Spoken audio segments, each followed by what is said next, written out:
কাছে নামাজ মজা লাগবে সেই হলো ঈমানদার, যার কাছে কোরআন তেলাওয়াত মজা লাগবে সেই হলো ঈমানদার। যে মা বাবাকে ভালোবাসতে, মা বাবার সেবা করতে স্বচ্ছন্দ বোধ করে মজা পায় সে হলো ঈমানদার। ঈমানদারের স্টেজ আছে, ক্যাটাগরি আছে। কথা বলেন না কেন? আমি আপনাদেরকে বলে দেই বন্ধু, মুসা কালিমুল্লাহর দরবারে একজন নারী আসলো। খেয়াল করেন, গভীরভাবে খেয়াল করেন। মুসা কালিমুল্লাহর দরবারে একজন নারী আসলো। একজন নারী এসে তিনি মুসা কালিমুল্লাহর কাছে বলতেছে, ওগো নবী মুসা, আপনি তো আল্লাহর সাথে কথা বলেন, আমি একটা ফয়সালার জন্য এসেছি। কি রে, কি বলে দেই না, কি তোর ফয়সালা? এবার মুসা কালিমুল্লাহকে বলল, ওগো আল্লাহর নবী, আমি ব্যভিচার করেছি, নাউজুবিল্লাহ। কি করেছি? ব্যভিচার বুঝেননি? মানে বিয়ে করা স্বামী না, তার সাথে ফিজিক্যাল মেলামেশা হয়েছে, যৌন চাহিদা মিটিয়েছে, নাউজুবিল্লাহ বলেন। ওগো আল্লাহর নবী মুসা, আমি অবৈধভাবে মেলামেশা করেছি, এই ব্যভিচারের মাধ্যমে আমার গর্ভে সন্তান এসেছে, এই সন্তানটা আমি প্রসব করেছি। ও আল্লাহর নবী মুসা, এই সন্তান যখন পৃথিবীতে আসলো, আমি নিজেই সন্তানটাকে গলা টিপে হত্যা করেছি, আমি সন্তানটাকে গলা টিপে মেরে ফেলেছি। মেরে ফেলার পরে আমি আমার আল্লাহর কাছে তাওবা করেছি। ওগো নবী, বলে দেন আমার আল্লাহ আমার তওবা কবুল করছেনি? এই কথা বলতে দেরি মুসা কালিমুল্লাহ একটা ডাক দিয়ে বলল, যাও যাও যাও, তুমি আমার দরবার থেকে বের হয়ে যাও। বন্ধু, মুসা কালিমুল্লাহ মহিলাটাকে তার দরবার থেকে তাড়িয়ে দিলেন। ওই মহিলাটাকে তাড়িয়ে দিতে দেরি, সঙ্গে সঙ্গে মুসার দরবারে জিবরাইল আসতে দেরি করলো না। জিবরাইল আলাইহিস সালাম এসে বললেন, ওগো আল্লাহর নবী মুসা, আমার আল্লাহ জানতে চেয়েছে আপনি ওই মহিলাটাকে কেন তাড়িয়ে দিলেন। মুসা কালিমুল্লাহ বললেন, ওই মহিলা অত্যন্ত জঘন্য পাপী। এবার ওই জিবরাইল আমিন বললেন, ইয়া মুসা, ও আল্লাহর নবী মুসা, আপনার কাছে এই মহিলাটাকে সবচেয়ে জঘন্য পাপী মনে হয়েছে। আমার আল্লাহ জানিয়ে দিয়েছে, যারা ইচ্ছে করে নামাজ ছেড়ে দেয়, নামাজ পড়ে না, ওই ব্যভিচারিণী নারী, সন্তান হত্যাকারিণী নারীর চাইতেও ইচ্ছে করে যে নামাজ ছেড়ে দেয়, সে তার চাইতেও জঘন্য। জোরে জোরে কন্যা নাউজুবিল্লাহ। নামাজের কদর কত বুঝেননি? আরো জোরে বলেন, নামাজ কি জিনিস বুঝতেছেননি? বন্ধু, prayer is the key to paradise. নামাজ হলো জান্নাতের চাবি, মিফতাহুল জান্নাতিস সালাহ। নামাজ বেহেশতের চাবি। বন্ধুরে, ও মিফতাহুস সালাতিত তুহুর। আর নামাজের চাবি হলো পবিত্রতা। আপনি নামাজ পড়লে জান্নাতের চাবি পাবেন, আর পবিত্রতা অর্জন করলে নামাজের চাবি খুঁজে পাবেন।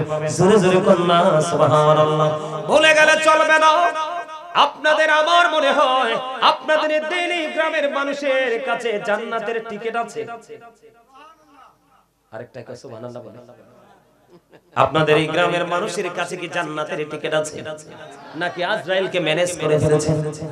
মনে রাখবেন, আজরাইল বলতেছে just time, no complain, no argument. আজরাইল যখন আসবে কোনো তর্ক বিতর্ক চলবে না, তাৎক্ষণিকভাবে আপনার প্রাণটাকে নিয়ে যাবে। মনে রাখবেন, যখন তোমার কেউ ছিল না তখন ছিলাম আমি, এখন তোমার সব হয়েছে, পর হয়েছে আমি। যখন তোমার কেউ রবে না, রব শুধু আমি।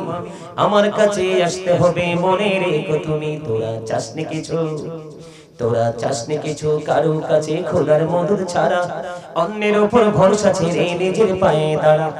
ওই নামাজ পড়ে যেই নামাজের মধ্যে আছে প্রেম, ওই নামাজ পড়েন আপনি যেই নামাজের মধ্যে আছে মাওলার প্রতি আপনার গভীর ধ্যান।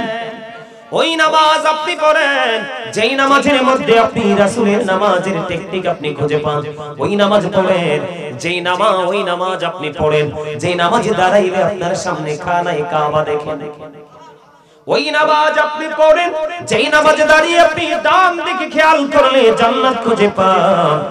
আপনি ওই নামাজ পড়েন যেই নামাজে দাঁড়ালে আপনার বাম দিকে আপনি জাহান্নাম খুঁজে পান। আপনি ওই নামাজ পড়েন বন্ধু, দিলি খান বাড়ির আমার ভাই, আমার বাবা গো, আমি আমার মা বোনদেরকে ডেকে ডেকে বলছি গো, আপনি ওই নামাজ পড়েন যেই নামাজে আপনার মনে হয় আমি যদিও আল্লাহকে দেখি না, আল্লাহ কিন্তু আমার নামাজ ঠিকই দেখে। ওই নামাজ আপনি পড়েন, আপনার নামাজ দিয়ে আপনার সফলতা অর্জন করবেন। আপনি ওই নামাজ পড়েন যেই নামাজে দাঁড়ালে আপনার মনে হয় আমি যেন ফুলচিরাতের ফুলের উপর দাঁড়িয়ে নামাজ পড়ছি। একটু যদি 19-20 হয়, একটু যদি অমনোযোগী হই, আমার ঠিকানা হয়ে যাবে জাহান্নাম। তার ফুলচিরাত মানেই হলো মনোযোগ আর অমনোযোগ। ফাওয়াইলুল লিল মুসাল্লিন আল্লাযীনা হুম, ঠিক কিনা বলে আছে না নাই? অমনোযোগী নামাজের জন্য কঠিন আযাব বরাদ্দ। আপনি ওই নামাজ পড়েন যেই নামাজে দাঁড়াইলে মনে হয় আপনি ফুলচিরাতের পড়ে। আপনি ওই নামাজের নিয়তে দাঁড়িয়ে যান, আপনি ওই নামাজ পড়ে বন্ধু, যেই নামাজ পড়লে আপনার মনে হয় এটা আপনার জীবনের শেষ নামাজ।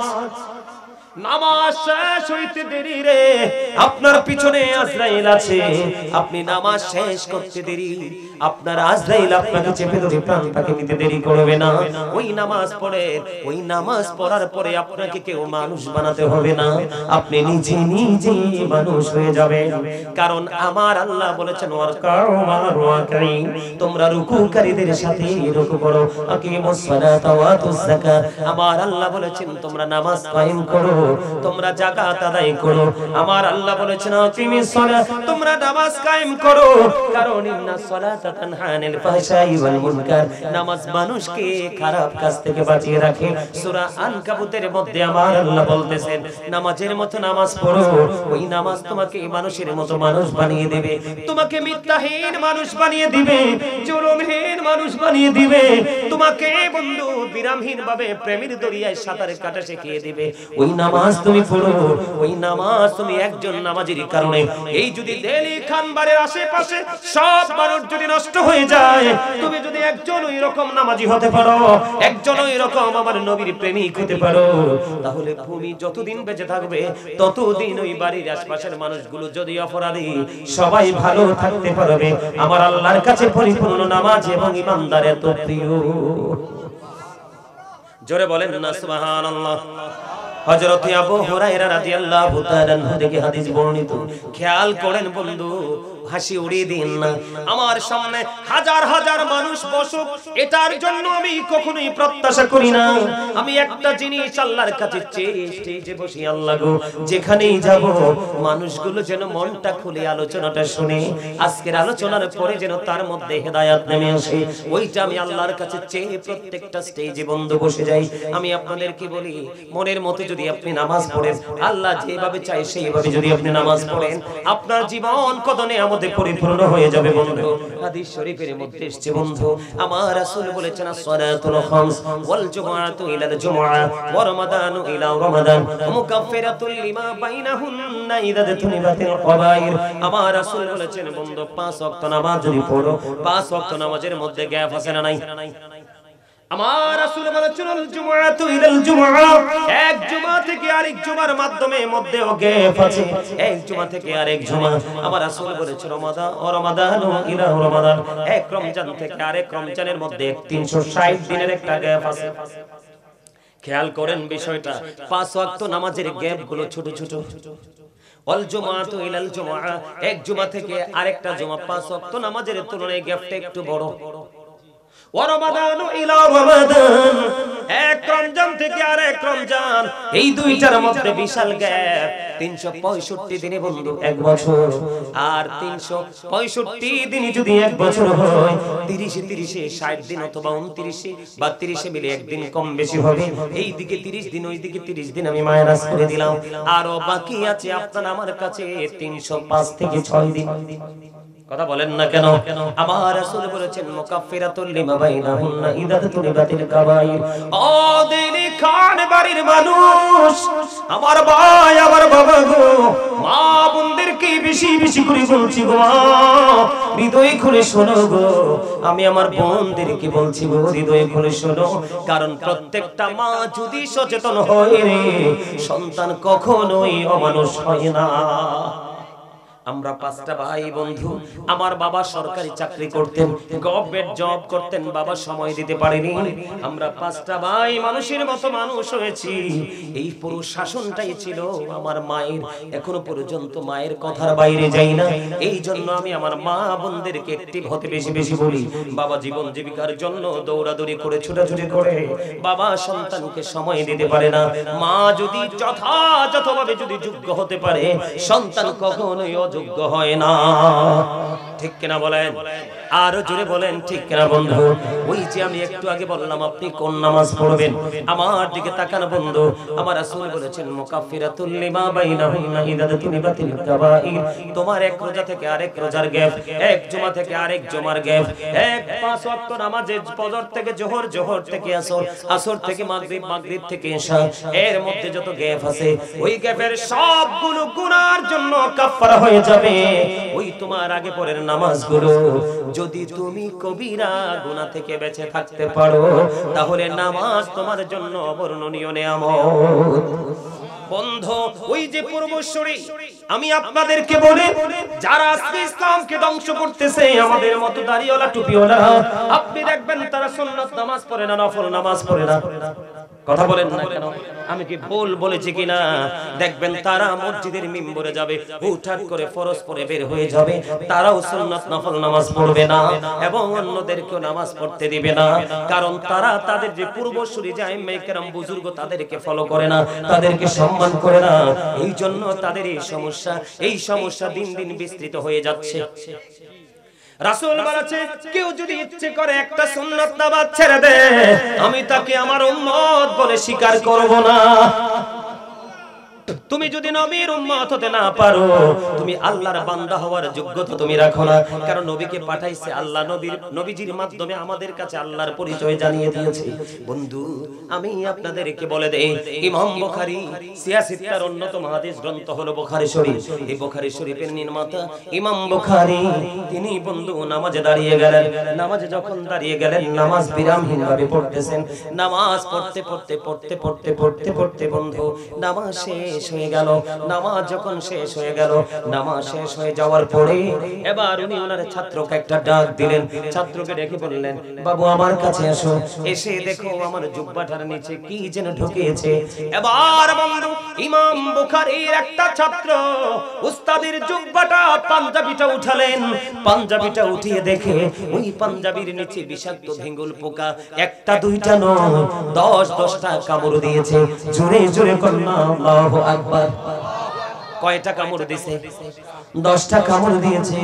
এবার ওই ছাত্র ওস্তাদকে প্রশ্ন করলো, হুজুর একটা ভেঙ্গুল পোকা কামড় দিলে সহ্য করা যায় না, একটা দুইটা নয় 10টা কামড় দিল গো হুজুর, তারপরেও আপনি নামাজটা ছাড়লেন না। এবার ইমাম বুখারী উত্তর দিলেন, আমি যখন নামাজে দাঁড়িয়ে গেলাম, নামাজে দাঁড়িয়ে যাওয়ার পরে যখন আমি আমার মালিকের দিকে খেয়াল করে আমি যখন কোরআন তেলাওয়াত শুরু করে দিলাম, কোরআন আমার কাছে এত বেশি মধুময় মনে হয়েছে, নামাজ আমার কাছে এত মধুময় মনে হয়েছে, এই মধুর স্বাদের কাছে ভেঙ্গুল পোকার বিষ আমার কাছে ইজ নাথিং ম্যাটার, আমার কাছে কিছুই মনে হয় না। জোরে জোরে কন্যা সুবহানাল্লাহ। এই জন্যই তিনি হতে পেরেছে ইমাম বুখারী। আলহামদুলিল্লাহ বলেন না কেন? আর আপনারা আমার নামাজের স্টাইল কেমন জানেন না? ও মনে ধরলি নামাজ পড়লি, নামাজ সারা জীবন ভোর, মনে ধরলি নামাজ পড়লি, নামাজ সারা জীবন ভোর, নামাজ হইল না রে তোর নামাজের লইলি না খবর। মসজিদে পড়লে আজান সবার আগে যায়, নামাজ শেষে বাইরে শিশুদের টাকা খায়, নামাজ হইল না রে তোর নামাজের লইলি না খবর। নামাজের ভিতরে তোমায় মশাই কামড় দিলে, মশা তুমি আগে মারো, রুকু সিজদা ফেলে, নামাজ হইল না রে তোর নামাজের লইলি না খবর। ঠিক না বেঠিক? বন্ধু, তুমি এই নামাজ দিয়ে কোনদিন তুমি আল্লাহ ওয়ালা হতে পারবা না। ওই নামাজ দিয়ে তুমি তোমার জীবনে কোনদিন আলোর সন্ধান তুমি খুঁজে পাবে না। ওই নামাজ তুমি পড়তে পারবে ঠিকই, কিন্তু তুমি কখনোই গ্রহণযোগ্য বান্দাদের অন্তর্ভুক্ত হতে পারবা না। বন্ধু, আমি আপনাদেরকে বলে দেই, আপনারা হৃদয় খুলে শুনুন, ওই আমাদের পাশের দেশ ভারত উপমহাদেশে এসেছেন কি ইসলামের ঝান্ডা নিয়ে? খাজা গরিব নওয়াজ, কথা বলেন না কেন? খাজা মঈনুদ্দিন চিশতি, ঠিক কিনা বলেন? আজমিরি হাসান সানজারি রাদিয়াল্লাহু তাআলা আনহু আসছে কিনা? এখন দেখলাম আমাদের দেশে খাজা গরিব নওয়াজকে নিয়ে বিভিন্ন ধরনের বিরূপ মন্তব্য করে, নাউজুবিল্লাহ বলেন না কেন? খাজা গরিব নওয়াজ তিনি কম পক্ষে 70 বছর, কত বছর? কম পক্ষে তিনি 70 বছর এশারের নামাজ পড়ে ফজর পর্যন্ত তিনি ঘুমায় নাই। ও বন্ধু, ইমাম আজম আবু হানিফা রাহমাতুল্লাহি আলাইহি মিনিমাম 40 থেকে 50 বছর এশারের ওযু দিয়ে ফজর নামাজ পড়ছে। জোরে জোরে কন্যা সুবহানাল্লাহ। এই জন্য বন্ধু, তাদের প্রতি তাদের শ্রদ্ধা, ভালোবাসা, প্রেম নাই। এই জন্য তাদের নামাজের মধ্যে কোনো মায়া নাই। কথা বলেন না কেন? এই জন্য তাদের নামাজে কোনো সৌন্দর্য নাই। নামাজ দিয়ে কোনো সফলতা অর্জন করা যায় না, ঠিক কিনা বলেন? আরো জোরে বলেন ঠিক না ঠিক? বন্ধুরে আমার, ও বন্ধু, নামাজকে যদি নামাজের মতো পড়তে না পারেন, ইচ্ছে করে যদি নামাজ ছেড়ে দেন, আপনার মতো হতভাগার কেউ হবে না। ও বন্ধু, একজন নবী আছে মুসা কালিমুল্লাহ। মুসা স্পোক টু আল্লাহ। মুসা আল্লাহর সাথে কথা বলেছে, জানেননি? এক লক্ষ খেয়াল করেন, বিরক্ত হত, ছেড়ে দিব। আমার কিন্তু মাইক ছাড়ার সময় হয়ে গেছে, 1.5 ঘন্টা হয়ে গেছে। আমি কি মাইক ছেড়ে দিব নাকি আরেকটু আলোচনা শুনবেন? ওই যে আমার এই যুবক ভাইটা, তার টুপি নাই, কিন্তু সে নিবিড়ে চুপি চুপি বলে, না না হুজুর, মাইক ছাড়া যাবে না। তার মানে ওয়াজ তার কাছে মজা লাগছে। যার কাছে ওয়াজ মজা লাগবে রে, সেই হলো ঈমানদার। কথা বলেন না কেন? যার কাছে নামাজ মজা লাগবে সেই হলো ঈমানদার। যার কাছে কোরআন তেলাওয়াত মজা লাগবে সেই হলো ঈমানদার। যে মা বাবাকে ভালোবাসতে, মা বাবার সেবা করতে স্বচ্ছন্দ বোধ করে মজা পায়, সে হলো ঈমানদার। ঈমানদারের স্টেজ আছে, ক্যাটাগরি আছে। কথা বলেন না কেন? আমি আপনাদেরকে বলে দেই বন্ধু, মুসা কালিমুল্লাহর দরবারে একজন নারী আসলো। খেয়াল করেন, গভীরভাবে খেয়াল করেন। মুসা কালিমুল্লাহর দরবারে একজন নারী আসলো। একজন নারী এসে তিনি মুসা কালিমুল্লাহর কাছে বলতেছে, ওগো নবী মুসা, আপনি তো আল্লাহর সাথে কথা বলেন, আমি একটা ফয়সালার জন্য এসেছি। কি রে, কি বলে দেই না, কি তোর ফয়সালা? এবার মুসা কালিমুল্লাহকে বলল, ওগো আল্লাহর নবী, আমি ব্যভিচার করেছি, নাউজুবিল্লাহ। কি করেছি?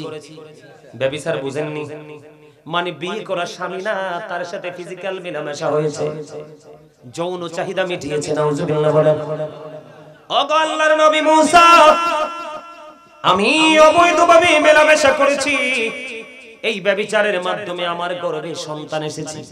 এই সন্তানটা আমি প্রসব করেছি। ও আল্লাহর নবী মুসা, এই সন্তান যখন পৃথিবীতে আসলো, আমি নিজেই সন্তানটাকে গলা টিপে হত্যা করেছি। আমি সন্তানটাকে গলা টিপে মেরে ফেলেছি। মেরে ফেলার পরে আমি আমার আল্লাহর কাছে তাওবা করেছি। ওগো নবী, বলে দেন আমার আল্লাহ আমার তওবা কবুল করছেনি। এই কথা বলতে দেরি মুসা কালিমুল্লাহ একটা ডাক দিয়ে বলল, যাও যাও যাও, তুমি আমার দরবার থেকে বের হয়ে যাও। বন্ধু, মুসা কালিমুল্লাহ মহিলাটাকে তার দরবার থেকে তাড়িয়ে দিলেন। ওই মহিলাটাকে তাড়িয়ে দিতে দেরি, সঙ্গে সঙ্গে মুসার দরবারে জিবরাইল আসতে দেরি করলো না। জিবরাইল আলাইহিস সালাম এসে বললেন, ওগো আল্লাহর নবী মুসা, আমার আল্লাহ জানতে চেয়েছে আপনি ওই মহিলাটাকে কেন তাড়িয়ে দিলেন। মুসা কালিমুল্লাহ বললেন, ওই মহিলা অত্যন্ত জঘন্য পাপী। এবার ওই জিবরাইল আমিন বললেন, ইয়া মুসা, ও আল্লাহর নবী মুসা, আপনার কাছে এই মহিলাটাকে সবচেয়ে জঘন্য পাপী মনে হয়েছে। আমার আল্লাহ জানিয়ে দিয়েছে, যারা ইচ্ছে করে নামাজ ছেড়ে দেয়, নামাজ পড়ে না, ওই ব্যভিচারিণী নারী, সন্তান হত্যাকারিণী নারীর চাইতেও ইচ্ছে করে যে নামাজ ছেড়ে দেয়, সে তার চাইতেও জঘন্য। জোরে জোরে কন্যা নাউজুবিল্লাহ। নামাজের কদর কত বুঝেননি? আরো জোরে বলেন, নামাজ কি জিনিস বুঝতেছেননি? বন্ধু, prayer is the key to paradise. নামাজ হলো জান্নাতের চাবি, মিফতাহুল জান্নাতিস সালাহ, নামাজ বেহেশতের চাবি। বন্ধুরা, মিফতাহুস সালাতিত তুহুর, আর নামাজের চাবি হলো পবিত্রতা।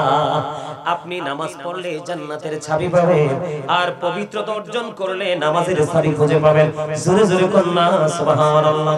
ভুলে গেলে চলবে না। আপনাদের আমার মনে হয় আপনাদের দিল্লি গ্রামের মানুষের কাছে জান্নাতের টিকিট আছে। আরেকটা কয় সুবহানাল্লাহ বলেন। আপনাদের এই গ্রামের মানুষের কাছে কি জান্নাতের টিকিট আছে, নাকি আজরাইলকে ম্যানেজ করে ফেলেছেন? মনে রাখবেন, আজরাইল বলতেছে just time, no complain, no argument. আজরাইল যখন আসবে কোনো তর্ক বিতর্ক চলবে না, তাৎক্ষণিকভাবে আপনার প্রাণটাকে নিয়ে যাবে। মনে রাখবেন, যখন তোমার কেউ ছিল না তখন ছিলাম আমি, এখন তোমার সর হয়েছে পর হয়েছে আমি, যখন তোমার কেউ রবে না রব শুধু আমি।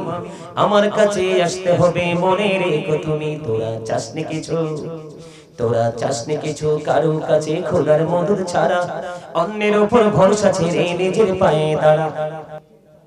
আপনি মরে গেলে কেউ আপনার জন্য হাদিয়া পাঠাবে এই স্বপ্ন বলেও দেখেন না। যেই কাত মোল্লার দল বের হইছে, দেখবেন আপনি মরার পর আপনার সন্তান কি বলবে, কবরে পার যাইও না বেনা। ওমা কথা কন না কিল্লে আর জোরে। আমার নবীজি জান্নাতুল বাকিতে কবর জিয়ারত করেছে, আর আপনি কোন সাহসে বলেন কবর জিয়ারত করবে না? কথা কি বলবো না? এজন্য আপনাকে আপনার আমলটা করে যেতে হবে, ঠিক কিনা বলেন? মনে রাখতে হবে বন্ধু, পদ্মা মেঘনা যমুনার তীরে কত ঢেউ চলে যায় আসে না তো ফিরে, আমিও চলে যাব এমনি করে, আসবো না কভু ফিরে। পদ্মা মেঘনা যমুনার তীরে কত ঢেউ চলে যায়। কথা কি ভুল বলছি? মানুষ চলে গেলে আর ফিরে আসে? ফিরে যেমন আসে না, হিসাবটাও কিন্তু আল্লাহর কাছে দিতে হবে। কথা বলেন না কেন? আর জোরে বলেন বন্ধু, আমার দিকে তাকান, আমি আপনাদেরকে কি বলতে চাই? নামাজ হলো জান্নাতের চাবি, আর নামাজের চাবি হলো পবিত্রতা। জোরে কন্যা আলহামদুলিল্লাহ। ভুলে গেলে চলবে না। আল্লাহ রাসূল বলেছেন, আউয়ালু মা ইউহাসাবু বিহিল আবদু ইয়াওমাল কিয়ামাতিস সালাহ। কাল হাসরের দিন আল্লাহ রাব্বুল আলামিন সর্বপ্রথম আপনার কাছ থেকে নামাজের হিসাব নিবে। ইন্নাল্লাহা সারিউল হিসাব, Allah is quick to take account. আল্লাহ হিসাব গ্রহণে অত্যন্ত তৎপর। এদিন যদি বিপদে পড়ে যান, পালিয়ে যাবেন না, না না। আল্লাহ বলেছেন, ইন্না বাতশা রাব্বিকা লাশাদীদ, the seizing of Allah is difficult. আল্লাহর ধর, আল্লাহর পাকড়াও বড় শক্ত, বড় কঠিন। আল্লাহ খুব শক্ত করে ধরবে, পালাইতে পারবেন না। বন্ধু, ঈসা রুহুল্লাহ একদিন এক মেঠুপথে হাঁটে, হঠাৎ করে ঈসা রুহুল্লাহ দেখতে পাইলেন একটা পাখি আশ্চর্যজনক ভাবে নিজের বডিটাকে ধুলাবালির মধ্যে দূষণ করছে, ময়লা করছে। করার পরে হঠাৎ করে তিনি চাইয়া দেখলেন ওই পাখিটা আবার পানিতে গিয়ে গোসল করছে। গোসল করে আসে আবার ধুলাবালিতে গড়াগড়ি দিচ্ছে, পুরো বডিটা ধুলাযুক্ত হয়ে যাচ্ছে। আবার ওই সমুদ্রের পানিতে গিয়ে গোসল করতেছে। এমনি করে করে 5 বার গোসল করলো। 5 বারে গোসল করার পরে আবার 5 বারে গোসল করার পরে ঈসা রুহুল্লাহ দেখে আশ্চর্য হয়ে গেলেন। এটা কি আশ্চর্য ধরনের ঘটনা! একবারে শরীরটাকে ময়লা করে দিচ্ছে, আরেকবার শরীরটাকে ধৌত করে নিচ্ছে। ধৌত করার পরে পরিষ্কার হয়ে গেল, ধুলা লাগানোর পরে ময়লা হয়ে গেল। এবার আল্লাহ রাব্বুল আলামিনের পক্ষ থেকে ঈসা রুহুল্লাহর কাছে খবর চলে আসলো, গো নবী, এই পাখি হলো আল্লাহর প্রিয় হাবিব আখিরি নবীর উম্মতের নিদর্শন। জোরে জোরে কন্যা সুবহানাল্লাহ। এটার বাস্তব রূপ হলো বন্ধু, যখন সে অন্যায় করবে তার শরীরটা কি হয়ে যাবে, ওই সাদা দিলে কাদা লাগলে যেমন হয়, তার শরীরটা আমল নামাটা নোংরা হয়ে যাবে।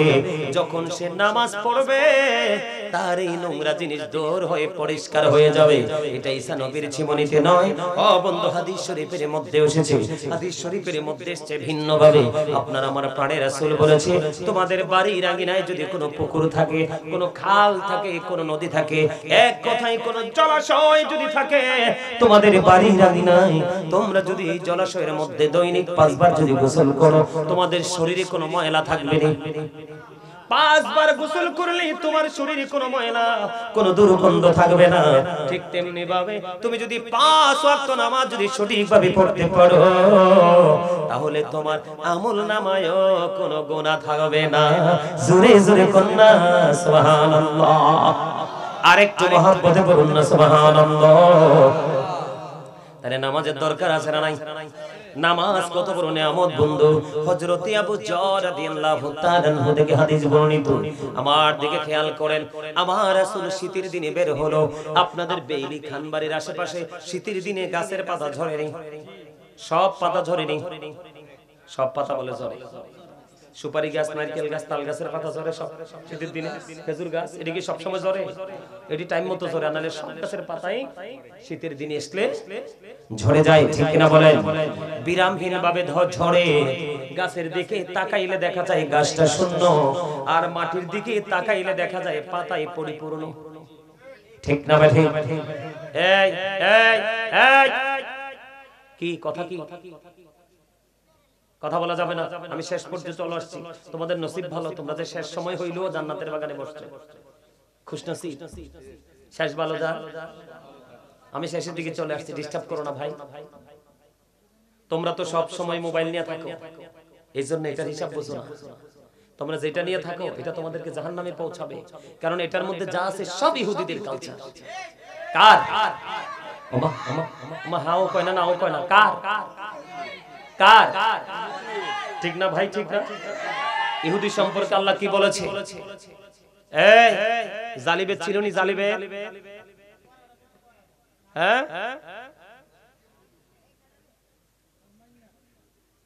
একদম মুখে তালা দিয়ে বসে থাকো।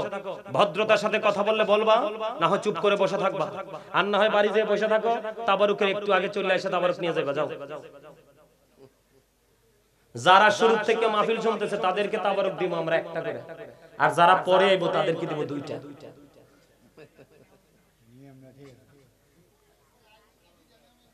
এই আমার দাদার উত্তর ঠিক আছে, চাচার উত্তর ঠিক আছে। Thank you very much, absolutely right answer my dear uncle.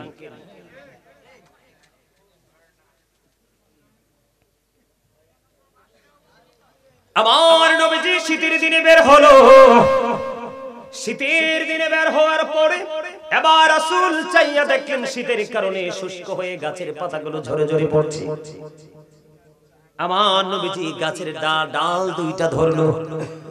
দুইটা ঢাল ধরার পরে আবু জরকে একটা ডাক দিল, রে আবু জর। আবু জর উত্তর দিলেন, লাব্বাইকা ইয়া রাসূলুল্লাহ, নবী গো আমি হাজির গো। এবার আবু জর যখন কাছে আসলেন, আমার নবীজি একটা ডাক দিয়ে বললেন, রে দিলি খান বাড়ির মানুষ, ভাই আমার বাবা গো, মা বোনদেরকে বলছি গো, এই ওয়াজ শুধু পুরুষের জন্য নয়, সবার জন্য। আমার নবীজি আবু জরকে ডাক দিয়ে বললেন, রে আবু জর, চাইয়া দেখো শীতের কারণে গাছের পাতাগুলো শুষ্ক হয়ে জোরে জোরে পড়ছে। রে আবু জর, আল্লাহর কোন প্রিয় বান্দা যখন আল্লাহ রাব্বুল আলামিনকে রাজি করার জন্য আল্লাহর কুদরতি কদমে যখন নামাজের মাধ্যমে কপালটা লাগাইয়া সিজদা দিয়ে দেয় আল্লাহর কুদরতি কদমে, ওই শীতের দিনের গাছের পাতাগুলো যেমনি ঝরে ঝরে পড়ে যায়, ঠিক তেমনি ভাবে ওই নামাজীর আমলনামা থেকে শীতের দিনের পাতার মতো ও বন্ধু তার গুনাহগুলি বিরামহীন ভাবে ঝরতে থাকে। জোরে জোরে কন্যা সুবহানাল্লাহ। তাহলে ওই নামাজ দরকার আছে না নাই? ডিজিটাল নামাজ পড়বেন না কি একবারে রাসূলের মতো পড়বেন? এই ডিজিটাল নামাজ পড়ার কারণে মানুষ অন্যায় অপরাধ ছাড়তে পারে না। ও বন্ধু, জুলুম করা ছাড়তে পারে না। শেষ করে দিচ্ছি। তো কানে কানে কথা কোন কেন? তো পার্সোনাল কথা হইলে ফোনে কইবেন। আমার কথাকে বুঝতে পারছেন কি? শীতের দিনে গাছের পাতা যেমনি ঝরে যায় নামাজের আমলনামা থেকে, ঠিক তেমনি ভাবে গুনাহগুলো ঝরতে থাকে। জোরে জোরে বলেন না সুবহানাল্লাহ। ওই নামাজ আমাদের পড়ার দরকার আছে না নাই? আরো জোরে বলেন, আরেকটু মহব্বতে। কিন্তু নামাজ পড়ার কিছু কন্ডিশন আছে।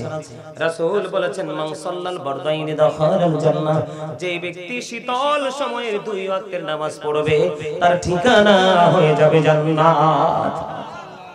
সে যাবে কোথায়? শীতল সময়ের 2 ওয়াক্তের নামাজ, বুঝতে পারছেন নি? শীতের দিনে না, শীতল সময় মানে ঠান্ডার সময় ওই দুই ওয়াক্তে নামাজ, একটা হলো ফজরের নামাজ, আরেকটা হলো আসরের নামাজ। যেই ব্যক্তি ফজর এবং আসরের নামাজ প্রতিদিন কন্টিনিউয়াসলি পড়তে থাকবে বন্ধু, সে যাবে জান্নাতে।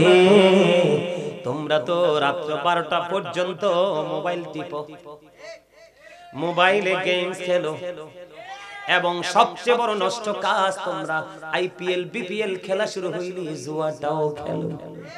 কথা কয় না কেন? জুয়া খেলতে খেলতে তোমার রাত তুমি পার করে দাও, কিন্তু ফজরের নামাজের সময় তোমার খবর থাকে না। ঠিক না বেঠি? আমার রাসূল আরো বলেছেন, মান তারাকা সালাতাল আসরি ফাকাদ হাবিতা আমালুহু। যেই ব্যক্তি আসরের নামাজ ছেড়ে দিল তার জন্য সব আমল যেন বিনষ্ট হয়ে গেল। যে আসর ছেড়ে দেয় তার সব আমল বন্ধু ধ্বংস হয়ে যায়। নামাজ পড়লেই শুধু চলবে না, সিস্টেম বুঝে টেকনিক অবলম্বন করে নামাজ পড়তে হবে। আর ওই নামাজের মধ্যে থাকতে হবে ধৈর্য। বন্ধু, নামাজের মধ্যে থাকতে হবে পবিত্রতার যে কাঠামো, সেই সব কিছু রেখে যখন তুমি নামাজ পড়বে তখনই তুমি সফল হয়ে যাবে। জোরে জোরে বলেন না সুবহানাল্লাহ, আর জোরে বলেন না সুবহানাল্লাহ। এই সমস্যা আমার দিকে তাকান। তোমরা তো নামাজ পড়ো যুবক, কিন্তু তোমরা পায়জামা পাঞ্জাবি রেখে তোমরা জিন্স প্যান্ট পরে মসজিদে যাও, আছে না নাই? জিন্স প্যান্ট পরে মসজিদে যাওয়ার লোক আছে না নাই? আরো জোরে কথা বলেন না কেন? পাঞ্জাবি পরো না, টুপি পরো না, যেটা অসভ্য পোশাক সেইটা পরো। কথা বলেন না কেন? জিন্স প্যান্ট সভ্য পোশাক না, সভ্য পোশাক। কথা বলেন না কেন?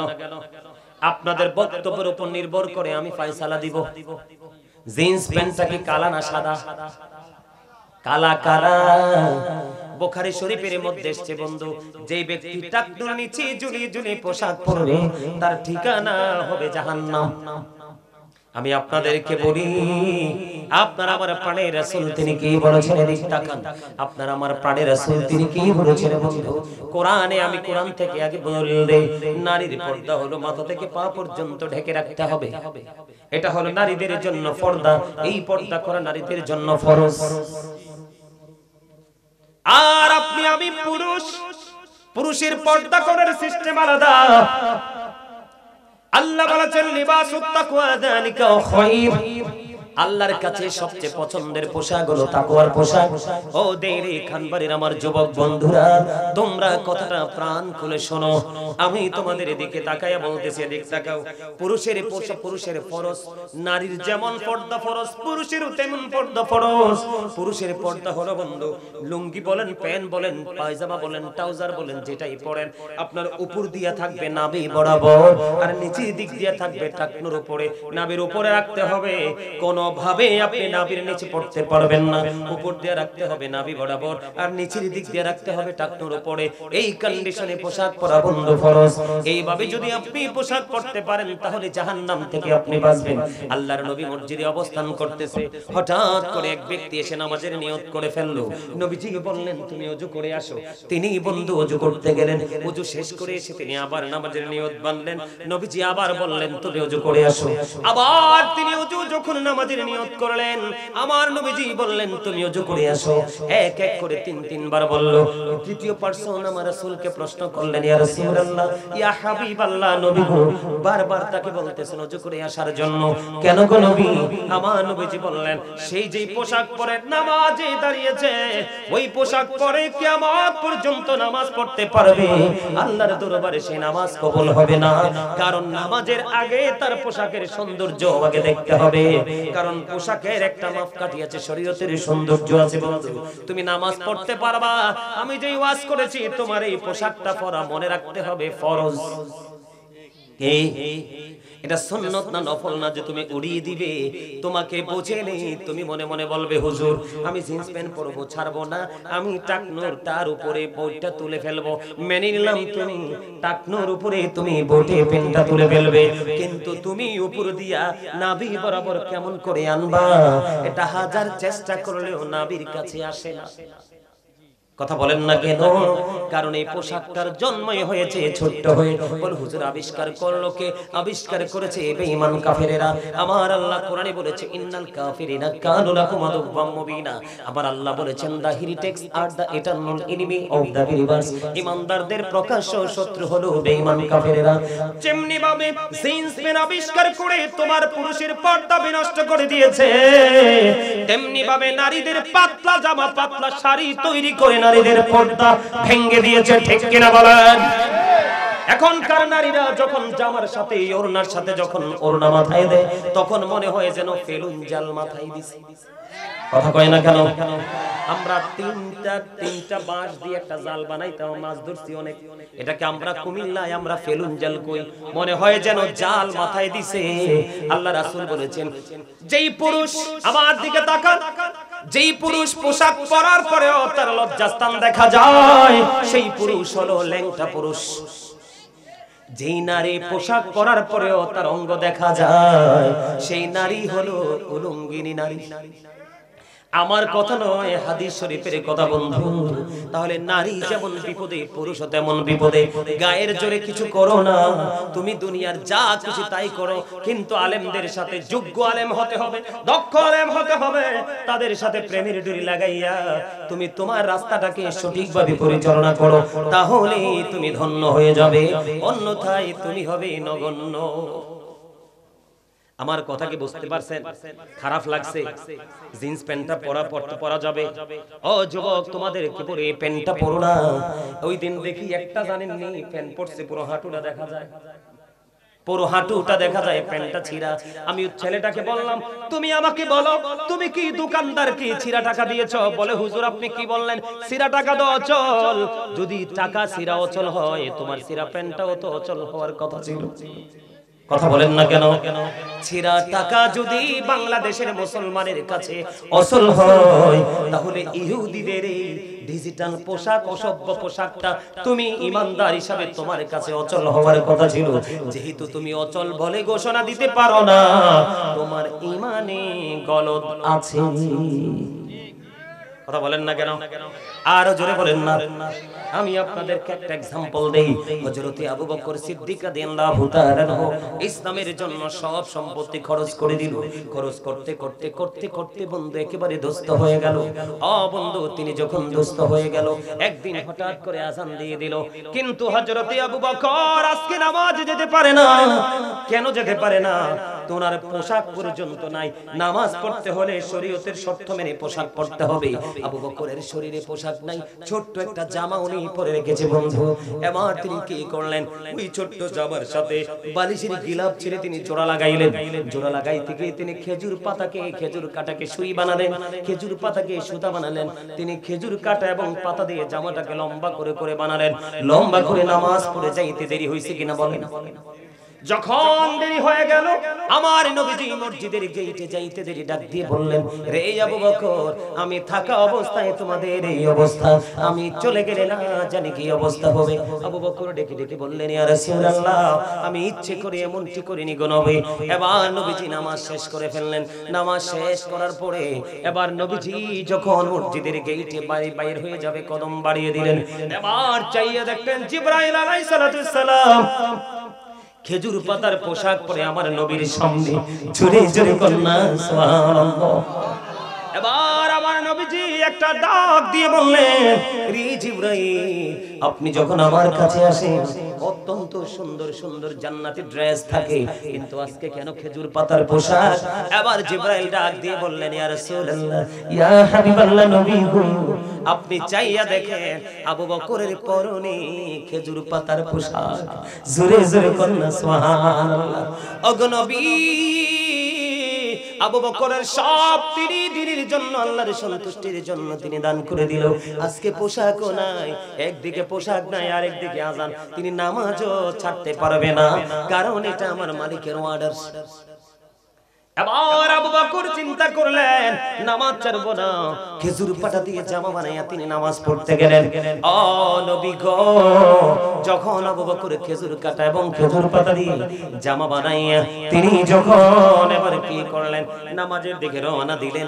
আমার আল্লাহ ডেকে ডেকে বললেন, ও আসমানের ফেরেশতারা সবাইকে ডেকে ডেকে বললেন, আজকে তোমরা আমার আবু বকরের সম্মানার্থে খেজুর পাতার পোশাক পরে নাও।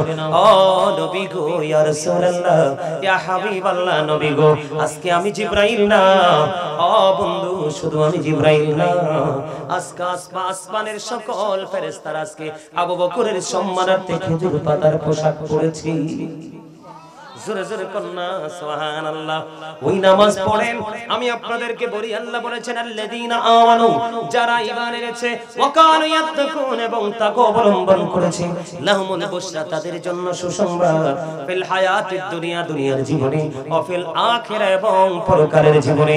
আপনি যদি ঈমান আনার পরে যদি তাকওয়া সম্পূর্ণ ব্যক্তি হতে পারেন, আমার আল্লাহ আপনাকে সুসংবাদ দিয়েছে দুনিয়ার জীবনে ও পরকালের জীবনে। জোরে জোরে বলুন না সুবহানাল্লাহ।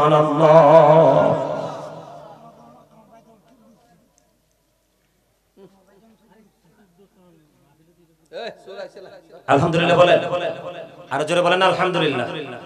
তাহলে আমাদের কি করতে হবে? 5 ওয়াক্ত নামাজ সঠিকভাবে পড়তে হবে। যদি আমরা সঠিকভাবে 5 ওয়াক্ত নামাজ পড়তে পারি, তাহলেই আমাদের পক্ষে সফলতা সম্ভব, ঠিক কিনা বলেন? আরো জোরে বলেন। ফরজ নামাজের পাশাপাশি সুন্নাত নামাজ পড়বেন তো? পড়বেন তো? নফল নামাজ পড়বেন তো? টুপি দিয়ে পড়বেন না টুপি ছাড়া? গেঞ্জি পরে না পাঞ্জাবি পরে? আর জোরে মনে রাখবেন, আপনি দোকানে যেই পোশাকে গেলেন, বাজারে যেই পোশাকে গেলেন, আপনি মসজিদেও সেই পোশাকে গেলেন, আপনাকে কি কেউ জান্নাতি মেহমান বলবে? ছেলেরা টুপি পরবে কোত্থেকে? ছেলেরা তো টুপি পরবে না, কারণ তারা টুপির জগতে নাই, তো টুপি ছাড়ার জগতে ঢুকছে। কি আপনি দেখেন না, এই যে ছেলেগুলো আসছে, এটা কি মাহফিল না সিনেমা হল? কথা বলেন না, মাহফিল না সিনেমা হল? একটা ছেলের মাথায় টুপি নাই। আমার কথা কি আপনারা বুঝতে পারছেন? আমার কথা আপনারা রাগ হইেন না, বাস্তবতা। আপনারা রাস্তায় হাঁটলে ছেলেরা অপেক্ষায় থাকে, মুরব্বি সালাম দিবে, আমি দিব না। রাস্তায় এখনকার ছেলেরা সালাম দেয় না, মুরব্বিরা সালাম দিতে হয়। এটা হচ্ছে আমাদের সব দিকে অবক্ষয়। এই আমি আজকে আপনাদেরকে একটা কথা বলে যাই, মনে রাখবেন, আমার হয়তো এখানে আর জীবনে আসা হবে না। একটা কথা মনে রাখি, এই যে মুরব্বী মানুষ, আপনারা যারা মুরব্বীরা আছেন, আপনারা চলে যাওয়ার পরে এই গ্রামের অবস্থা আর ভালো হবে না। কেন ভালো হবে না? তাদের মাথায় নাই ইসলাম, তাদের জবানেও নাই ইসলাম, তাদের হাতেও নাই ইসলাম, তাদের মুখেও নাই ইসলাম, তাদের চোখেও নাই ইসলাম, তাদের কানেও নাই ইসলাম, তাদের পথ চলায় নাই ইসলাম, তাদের চিন্তাধারায় নাই ইসলাম। তাহলে আপনি শান্তি চাইবেন কোনটা দিয়ে? শান্তি দেওয়ার মালিক কে? আরে যারা বলেন, প্রত্যেকটা ছেলে একই সেক্টরে, প্রত্যেকটা ছেলে একই সেক্টরে। আপনি দেখেন, এখনকার মানুষ খায় কিন্তু স্বাদ পায় না। এখনকার মানুষ ইনকাম করে কিন্তু বরকত পায় না। কথা বলেন না কেন? এখনকার মানুষ বেঁচে আছে ঠিকই, কিন্তু সুস্থতা ছাড়া। আপনি দেখেন, আমাদের কাছে যে দাদাভাই বসে আছে, ওনাদের মতো মুরব্বী, যে এখানে একজন আছে, ওনার মতো মুরব্বী কয়েক গ্রাম ঘুষলে একজন পাওয়া যায় না। ওনারা রয়েছে, আপনারা তাদের চাইতে আরো অনেক মুরব্বীরা রয়েছেন, কিন্তু এখনকার অনেক ছেলেরা চলে যাচ্ছে। কি লাভ হবে আমি অন্যজনকে দোষে, সব পেয়েছি আমি আমার আপন কর্ম দোষে। কথা কি বুঝতে পারছেন? বুঝে নিতে হবে, এই ছেলেগুলোর ভবিষ্যৎ অন্ধকারাচ্ছন্ন। এরা মনে করে যে বাবার টাকা আছে, বাবা একটা বিল্ডিং করেছে, এটাই সুখ না।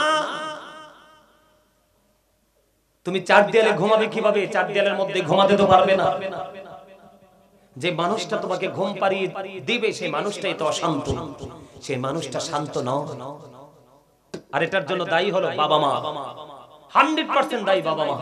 প্রত্যেকটা বাবা মা যদি তার সন্তানকে ওইভাবে ট্রেনিং দিত, তাহলে কিন্তু প্রত্যেকটা সন্তান মানুষের মতো মানুষ হয়ে যেত। কথা কি বুঝতে পারছে? আর জোরে বলে, সত্যবাদীর সংখ্যা কমে যাবে, দিন দিন মিথ্যাবাদীর সংখ্যা বেড়ে যাবে। আজকে দেখেন আমাদের সমাজ মিথ্যায় ছেয়ে গেছে। আল্লাহ রাসূল বলেছেন মিথ্যা কথা বলার পরে একটা মানুষের জবান থেকে এত বেশি দুর্গন্ধ বের হয়, তাকে সেফটি দেওয়ার জন্য, সিকিউরিটি দেওয়ার জন্য যে ফেরেশতা অল টাইম তার সাথে যুক্ত করে দিয়েছে, আমার আল্লাহ ওই ফেরেশতাগুলো মিথ্যা কথা বলার কারণে তার মুখ থেকে এত দুর্গন্ধ বের হয়, এই দুর্গন্ধ সহ্য করতে না পেরে হাদিস শরীফের মধ্যে এসেছে 1760 গজ দূরে চলে যায় মিথ্যাবাদী পারসনটাকে ছেড়ে। সূরা বলেন না নাউজুবিল্লাহ। এখনকার মানুষ হাসতে হাসতে মিথ্যা বলে দেয়, না ভুল বললাম? ঠিক না? সম্মানিত উপস্থিতি, কোন দিকে কথা বলবো শেষ নাই। সর্বশেষে বলবো প্রতিদিন শিফট আকারে পৃথিবীতে ফেরেশতারা আসে। কি আকারে? সকালে এক শিফট, বিকালে একটা শিফট। শিফট আকারে পৃথিবীতে ফেরেশতারা আসে। সকালে যারা আসে বিকালে চলে যায়, বিকালে যারা আসে সকালে চলে যায়। ফেরেশতারা যখন রিটার্ন করবে তখন আল্লাহ ফেরেশতাদেরকে জিজ্ঞেস করবে, ফেরেশতারা রে আমার বান্দাগুলোকে যাই কি অবস্থায় পাইছো? যার নসিব খুব খুশনসিব, ফেরেশতারা তার পক্ষে সাক্ষী দিবে, আল্লাহ তোমার বান্দাগুলো কি যে পৃথিবীতে যে নামাজরত অবস্থায় পেয়েছি, এখন তুমি বিদায় নিয়ে রিটার্ন করেছো, এখন তুমি আসার সময় আমার বান্দাগুলোকে কি অবস্থায় রেখেছো? ফেরেশতারা বলবে আল্লাহ গো তোমার বান্দাগুলোকে আসার সময় নামাজরত অবস্থায় রেখে এসেছি। সুবহানাল্লাহ তো বলতে পারেন না? আপনার জান্নাতের মেহমানদের জন্য জান্নাতি খাবার হলো সুবহানাল্লাহ। সম্মানিত উপস্থিতি, অনেক আলোচনা হয়েছে। আমি যে আলোচনা করেছি মূল দুটো বিষয়, একটা হলো রাসূল আর একটা হলো নামাজ। নবীর সম্মান, নবীর মর্যাদা, নবীর ইজ্জত বোঝানোর জন্য বিভিন্ন ভাবে আপনাদেরকে এক্সাম্পল দিয়েছি। আপনারা রাসূলকে হৃদয় থেকে বেশি ভালোবাসবেন, ধন সম্পদ সন্তান সন্ততি সবকিছু চাইতে বেশি ভালোবাসবেন, তাহলে আপনি ঈমানদার হবেন। হযরত ওমর বললেন নবী গো আমি আমার জীবন ছাড়া সবকিছু চাইতে আপনাকে বেশি ভালোবাসি। নবী কই তুমি এখনো ঈমানদার হও নাই। যখন পরে বলেন ইয়া রাসূলুল্লাহ আমি আপনাকে আমার জীবনের চাইতে বেশি ভালোবাসি, নবীজি বললেন তুমি এতক্ষণ ঈমানদার হইছো। আর জোরে বলেন এতক্ষণে তুমি কি হইছো? ঠিক আমরা আমাদের ধান সম্পদ সন্তান সন্ততি সবকিছু চাইতে রাসূলকে বেশি ভালোবাসবো, আমরা ঈমানদার হতে পারবো। আর সেই ঈমান নিয়ে আমরা সর্বপ্রথম আমাদের কাজ হলো, দ্বিতীয় স্তরের কাজ হলো নামাজ। আমরা নামাজ পরিপূর্ণভাবে পড়বো। আমরা যখন নামাজ পরিপূর্ণভাবে পড়বো তাহলেই আমাদের জীবনটা কি হয়ে যাবে? বদলে যাবে। দুনিয়া এবং আখিরাত আমাদের নিয়ামতে পরিপূর্ণ হয়ে যাবে। আল্লাহ যেন আমাদের সবাইকে সেইভাবে পথ চলার তৌফিক দান করে, সকলে বলুন আমিন। সম্মানিত উপস্থিতি, এখন আমি একটু জিকির করব, জিকির করে কিয়াম করব, কিয়ামের পরে মোনাজাত দেব। আপনারা কিয়ামের পক্ষে না বিপক্ষে? কে কে কিয়ামের পক্ষে? নবীজিকে দাঁড়িয়ে সালাম দেওয়ার পক্ষে কে কে? সোজা করে হাত তোলেন। যারা পক্ষে হাত তুললেন, যারা পক্ষে না হাত তোলার দরকার নাই। কারণ আপনি এমনি যদি বলেন আমি রাজি কিন্তু অন্তর দিয়ে রাজি না, তাইলে আপনি মুনাফিক হবেন। কারণ জবানে একটা অন্তরে আরেকটা, এটাই হলো মুনাফিক। আর মুখে এবং অন্তরে যেটা একুরেট সেটাই হলো কি? কথা বল না কেন? আরো জোরে। ও হানিফ ভাই তো বলছিল নাতে রাসূল পাওয়ার জন্য। আমি একটা নাতে রাসূল ছোট করে গাইয়া তারপরে শেষ করে দিব। আলহামদুলিল্লাহ বলেন। আরো জোরে। ভাইও 2 ঘন্টা পার হয়ে গেছে ওয়াজে। আরে হাত দিয়া থাকলে কি হইছে? আমার বলছে ওয়াজ 2 ঘন্টা পার হয়ে গেছে। ওয়াজ কি হয়ে গেছে? 2 ঘন্টা পার হয়ে গেছে, আর সম্ভব না। 1.5 ঘন্টার মধ্যে ওয়াজ মিলাদ কিয়াম শেষ হওয়ার কথা ছিল, সেই জায়গা 2 ঘন্টা হয়ে গেছে আলোচনা। আলহামদুলিল্লাহ বলেন। আরো জোরে। আপনারা তো 41 বছরে কিছু করতে পারেন না, আর আমি একদিনে কি করব? 41 বছরে কিছু করতে পারেন না, 41 বছরে।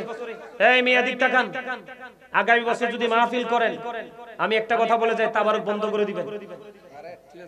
আগামী বছর যদি মাহফিল করেন, বিরানি বন্ধ করে দিবেন। প্রয়োজনে ওই জিনিস হয়ে আছে এখানে যার নামে মাহফিল করাইছেন আপনারা, ওনার নামে প্রয়োজনে এতিম অনাথদেরকে ডেকে পরের দিন সকালে বিরানি খাওয়াই দিবেন।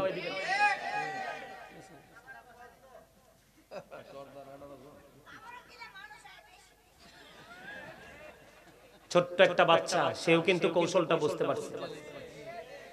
আরে ভাই, আমাদের তো লজ্জা থাকা উচিত। আমি আল্লাহ রাসূলের বাণী, এই আমার দিকে তাকাও, এটা হাসির জায়গা না। আল্লাহ রাসূলের বাণী আলেমরে সে শোনাবে, আমি সেটা শুনবো না? ছোট্ট একটু দুনিয়ার পেটটার কিছুক্ষণ শান্তির জন্য একটু বিরানি নিয়ে চলে আসবো। আমি নিজেকে মুসলমান দাবি করতে পারি? কথা বলেন না? একটু নিজের বিবেককে প্রশ্ন করেন যে আল্লাহ আমাকে তো নিয়ামত দিয়ে পাঠিয়েছে, যে নবীকে আমার জন্য রহমত হিসেবে পাঠিয়েছে, সে আল্লাহ এবং রাসূল সম্পর্কে হুজুররা এত সুন্দর করে বয়ান দিলে আমি শুনতে আসবো না? আর ওই কর্তৃপক্ষ একটু তাবারুক দিবে, সেটা আমি খেতে চলে আসবো? ওই যে বললাম না, আমাদের বিবেক, বিবেক হলো আল্লাহর দেওয়া একটা নূর। যে বিবেক নামক নূরের অধিকারী হয়েছে সে পরিপূর্ণ সাকসেস।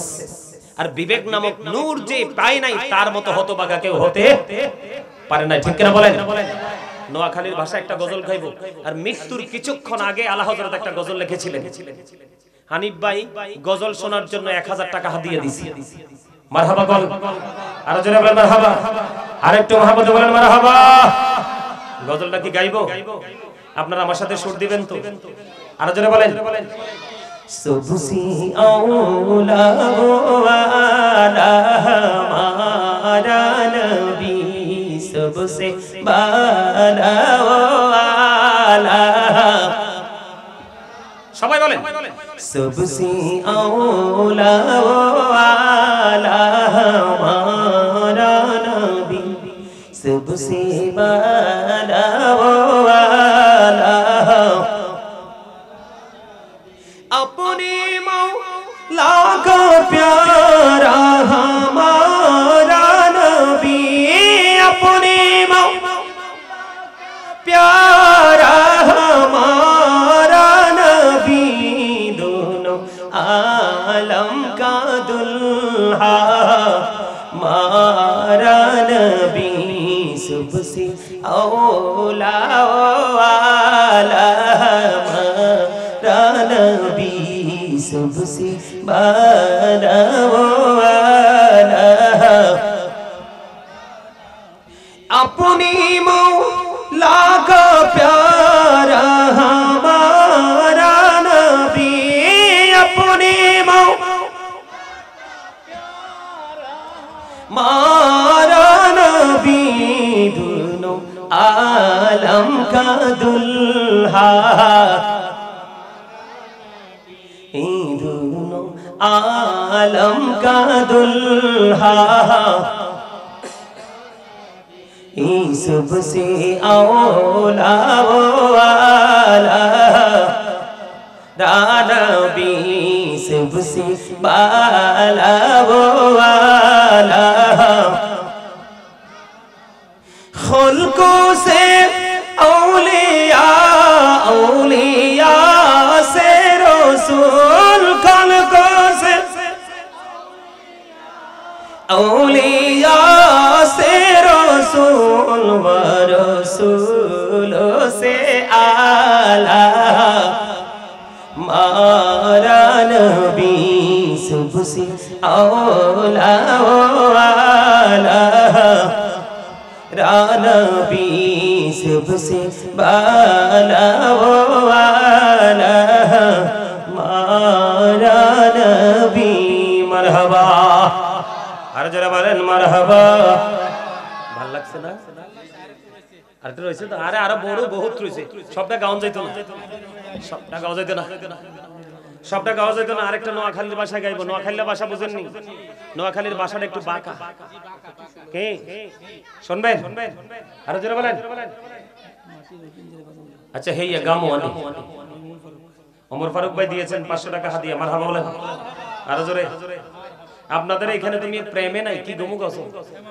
আমি একজন রাইটার, আমি একজন রাইটার। আমার সিনাই ইসলামী সঙ্গীত, গজল, আমদাদের অভাব নাই। কিন্তু আপনারা তো মৃত মানুষ। কে মানুষ? মৃত মানুষ। মৃত মানুষ বলতে আপনার দেহটাকে বলছি না। আপনার দেহ ঠিক আছে, খানা দানা লাগে ঠিক আছে, দেখতে বডি দেখলে বোঝা যায়। খাওয়া দাওয়া, দুনিয়ার খাওয়া দাওয়া ঠিক আছে, কিন্তু রুহের খাওয়া দাওয়া চলে না। নাই নাই নাই আছে, যেটা আছে এটা তো রুহের না। ঠিক কিনা বলেন? আরো জোরে, আর একটু মহব্বতে। আরে ভাই আপনারা হাসতেও তো পারেন না, হার্ট অ্যাটাক করে মরবেন তো। আল্লাহ রাসূল বলেছে এই সুস্থ থাকার জন্য হাসির কোনো বিকল্প নাই। হাসি খুশি জীবনকে মানুষ, হাসি খুশি জীবন মানুষকে স্বাভাবিক অবস্থায় রাখে। কোন অবস্থায় রাখে? এজন্য হাসবেন, ফ্রিলি কথা বলবেন।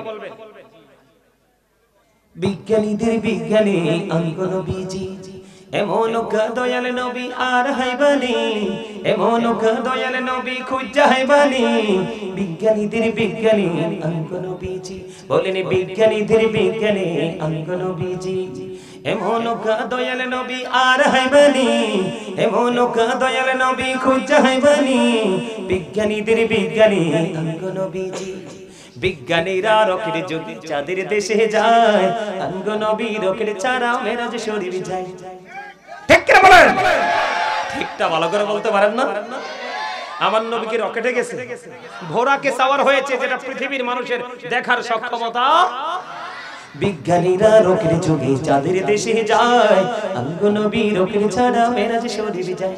আরে ওই যুগে কি রকেট বিমানে ঘুরছিল নি? বলো ওই যুগে কি রকেট বিমানে ঘুরছিল নি? বিজ্ঞানীদের বিজ্ঞানী অঙ্গ নবীজি, বলেন বিজ্ঞানীদের বিজ্ঞানী অঙ্গ নবীজি।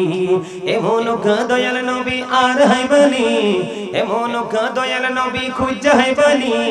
বিজ্ঞানীদের বিজ্ঞানী অঙ্গ নবীজি। আগের যুগের মানুষই সূক্ষ্ম হইতো, অঙ্গ নবীর কাছে এলে ভালো হয়ে যাইতো। আগের যুগের মানুষই সূক্ষ্ম হইতো, অঙ্গ নবীর কাছে এলে ভালো হয়ে যাইতো। আরে সেই বালা কি এই যুগেতে করতে হারবানি? বলো সেই বালা কি, সেই বালা কি এই যুগেতে করতে হারবানি? বিজ্ঞানীদের বিজ্ঞানী অঙ্গ নবীজি। আবু বকর সিদ্দিকের সাপে কামড়াইছে, অঙ্গ নবীর থুথু দি বালা হয়ে গেছে। ওমা ঠিক করে না বলো। আবু বকর সিদ্দিকের সাপে কামড়াইছে, অঙ্গ নবীর থুথু দি বালা হয়ে গেছে। আরে সেই যুগে কি ওজাব দমে গুণ ছিল নি? বলো সেই যুগে কি ওজাব দমে গুণ ছিল নি? বিজ্ঞানীদের বিজ্ঞানী অঙ্গ নবীজি।